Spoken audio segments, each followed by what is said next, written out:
আমি doctor Humayun. Annie বাসায় আছেন? তোকে আল্লাহ এত ব্রিলিয়ান্ট বানাইছে, তো যদি দেশা পাইতে। I want a divorce.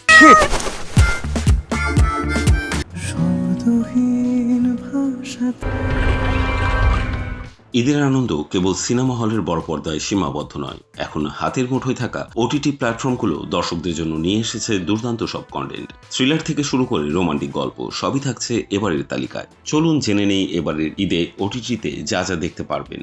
Hacker হওয়ার গল্প নিয়ে তৈরি হয়েছে ক্র্যাকটাস। জনপ্রিয় নির্মাতা শিহাব শাহিনের পরিচালনায় চরকিতে মুক্তি পেয়েছে অরিজিনাল সিরিজ ক্র্যাকটাস। একজন সাধারণ তরুণের হ্যাকার হয়ে ওঠার রোমাঞ্চকর জার্নি ফুটে উঠেছে এই সিরিজে। এতে প্রধান চরিত্রে অভিনয় করেছেন প্রীতম হাসান এবং তার বিপরীতে থাকছেন মেহজাবিন চৌধুরী। স্পাই থ্রিলার ঘরানার এই সিরিজটি এরই মধ্যে মুক্তি পেয়েছে। তোকে আল্লাহ এত ব্রিলিয়ান্ট বানাইছে, তো যদি দেশা পাইতে। তোমার আসল পরিচয় ক্যাকটাস। সম্পর্কের টানাপোড়েনের গল্প একসাথে আলাদা। একই ছাদের নিচে থাকা দুজন মানুষের মানসিক দূরত্বের গল্প নিয়ে হইচই নিয়ে এসেছে অরিজিনাল সিনেমা একসাথে আলাদা। রেজাউর রহমানের পরিচালনায় এই সিনেমাতে জুটি বেঁধেছেন ইয়াশ রোহান ও পারসা ইফানা। সিনেমাটি ইতিমধ্যেই স্ট্রিমিং শুরু হয়েছে। আমি সরি যে আমি তোমার কথা মতো চলতে পারছি না। তোমার যদি এত সমস্যা হয় প্লিজ তুমি গেস্ট রুমে গিয়ে। আমরা দুজন এক ছাদের নিচে থাকি দেখে যে এক হয়ে থাকি। I want a divorce. রহস্যে ঘেরা ওই ফিল্ম চক্র 2 ভিকি জায়েদের সাইকোলজিক্যাল থ্রিলার মানেই টানটান উত্তেজনা।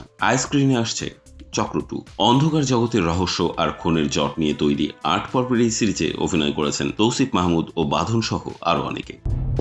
আমি ডক্টর হুমায়ুন। অ্যানি বাসায় আছেন? অ্যানি, পানিতে ডোবার অনুভূতি কেমন? এছাড়া তানিম পারভেজের পরিচালনায় 6 নামের আরেকটি সিরিজ মুক্তি পেয়েছে প্ল্যাটফর্মটিতে, যেখানে দেখা যাবে সাদিয়া ইসলাম মৌ ও ইফতেখার ফাহমকে। বিড়াল ও মানুষের মায়ের গল্প নিয়ে লাভ সিটার। ঈদের তৃতীয় দিন বঙ্গতে মুক্তি পাবে অমিতাভ রেজা চৌধুরী ও মুশফিকা মাসুদের ফিকশন লাভ সিটার। এতে অভিনয় করেছেন জিয়াউল হক পলাশ ও সাদিয়া ইমান। এক অদ্ভুত মায়ের গল্পে নির্মিত এই ফিকশন ছাড়াও বঙ্গতে মুক্তি পাবে জ্যাকপট ও লিলি।